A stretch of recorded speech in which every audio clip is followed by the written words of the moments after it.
Hi everyone, this is Dr. Christina Rahm Cook, and I'm coming to you from Nashville, Tennessee. And today I would like to talk to you guys more about the well-being of our souls and spirits and minds, and focus a little bit on relationships and families and what that looks like to be healthy and how that is. And I definitely am not someone that has been perfect in every relationship or have perfect children or perfect parents. I have wonderful children and wonderful parents, but none of us are perfect.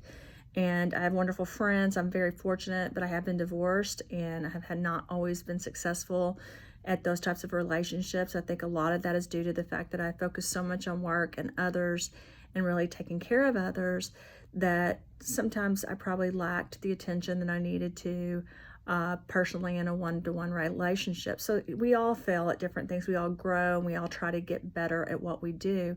But one thing I've stayed dedicated to in my life is trying to figure out how to have better relationships and how to handle things differently or better. I have a master's and I have a doctorate degree in counseling psychology. I've spent a lot of time focusing and learning about human beings and neurotransmitters and dopamine and serotonin and everything that goes along with it that is chemically, physically in our body. But I also want to focus a little bit today about qualities that help us have good relationships. One of the things I know is I was raised by two parents that love me. I know that they empowered me to be who I am. I remember when I was little, my father told me one time I could be whatever I wanted. If I wanted to be the president of the United States, if it's what I really wanted, then he believed I could do that. And that made me believe I could do what I wanted. Today happens to be my father's birthday. He was a really good father, and I had a mother who was extremely talented musician. But one thing I saw with both of them is they really cared about people. They taught us to care about people.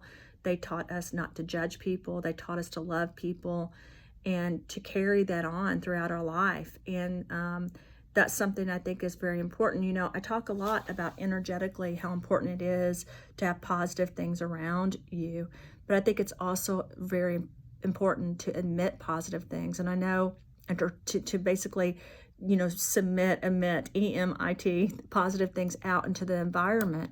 And I think it's important when we're in a family to show our kids and our parents and our brothers and sisters and our friends and everyone around us this positive energy. So what are qualities that lead to positive energy? I think it's really important when you're raising children or being part of a family or part of friends to really trust each other and to show that trust.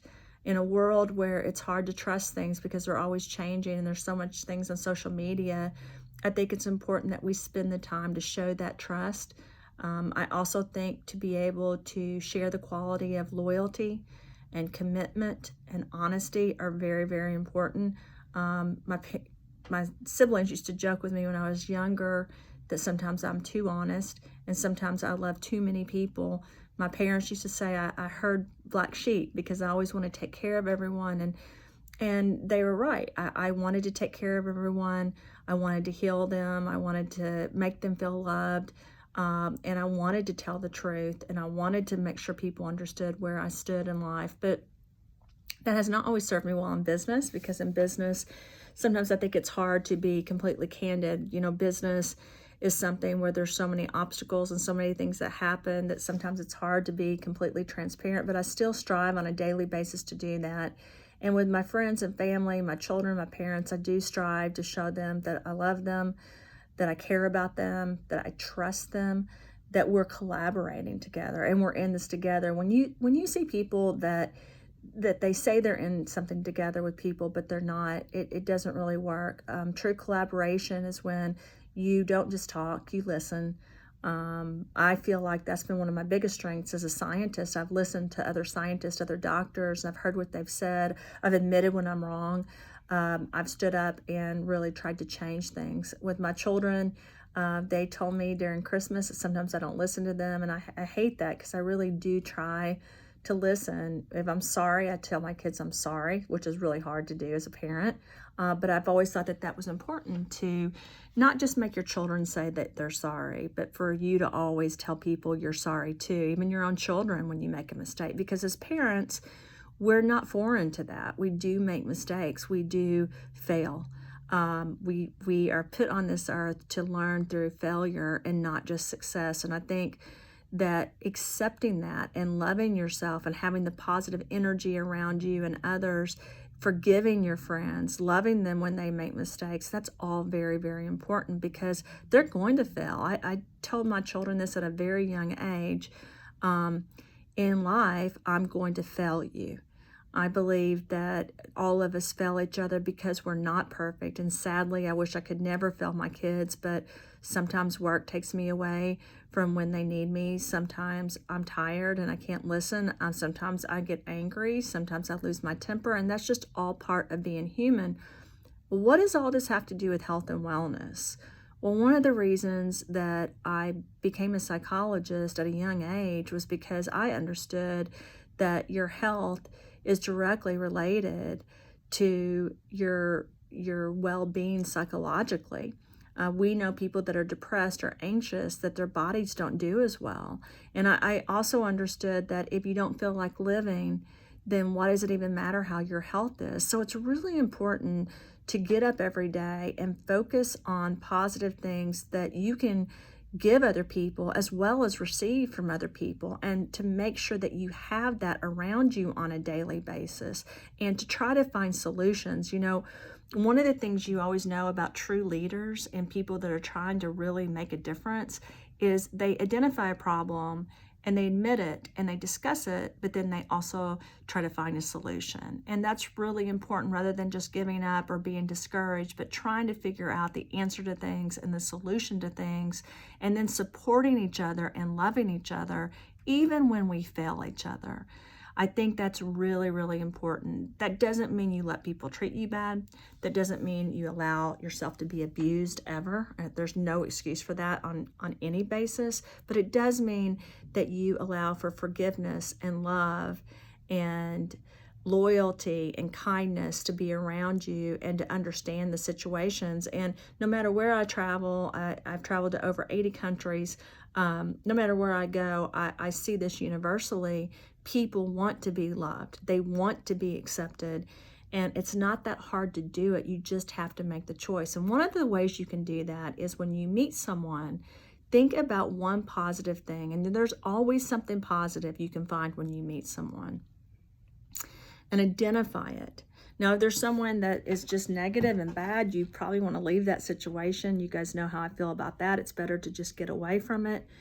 But typically, on a daily basis, the people you meet are good. They may be angry, they may be hard to deal with, but there's something good. So focus on that. And another thing I do as a person is I try to think of what they were like as a child. Because remember when you went to school and you met all these kids? I don't know how you were, but I wanted to get to know all of them. And they were just kids like me that we wanted to play, we wanted to learn.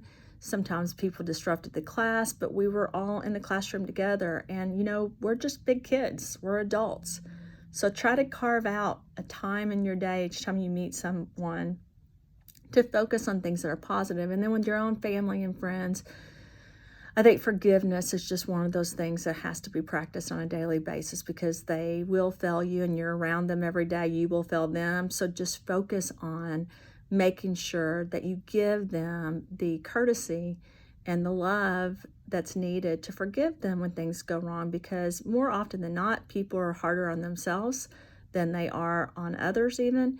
And so you've got to understand that they need love too, and they need forgiveness too. It's easy to walk away from a relationship. It's harder to hang on to those relationships on a daily basis, but it's worth it. Getting through a rough patch with a friend or a family member just makes you closer to them. And as long as you do that in a healthy way, it's remarkable. And yes, I hear people talk all the time about boundaries, and of course they're important, but loving people is equally important. And the happier you are, the more you psychologically are happy with others around you and feel loved and you show love, the healthier you are inside your body, because your body needs a healthy experience. And this is your life. You get this shot, so you need to try to spend it in a positive way. And I start my day, many of you guys know, by trying to do a Bible study or read something positive like a devotion, and then also trying to spend time working out and putting good things into my body, like different types of supplements. And that's something that's very, very important. A lot of people ask me why I'm dedicated to what I do for a living, and it's not just because I develop supplements and nutritional items or products or patents, but it's also because I want to meet people and be a part of their lives and try to be a positive influence and not a negative influence. And I just think having cancer at a younger age, it really taught me what really matters. And I know there's lots of people that have gotten mad at me in my life and not forgiven me. I feel bad because anger and bitterness does not really help. But in my lifetime, I have done a pretty good job at forgiving people and trying to love them despite the things that happen. There's William Faulkner has a great story. It's a short story called The Mississippi, and he talks about you can really tell when people love each other because they love each other despite things, not because we all have these lists of good things about us, but sometimes you've got to choose to love people despite the flaws and the bad things, and just think we're all perfect pieces of an imperfect puzzle, and we need to choose to stay positive so that our health and our wellness and our bodies and our lives are better. So that's my tidbit of the day. A lot of people don't think that these kinds of discussions have to do with health, and absolutely they do. If you can put the bitterness aside and focus on the positive, your life will be much healthier and your wellness will be even better. Thanks so much. I hope you guys have a great day. I will talk to everyone soon.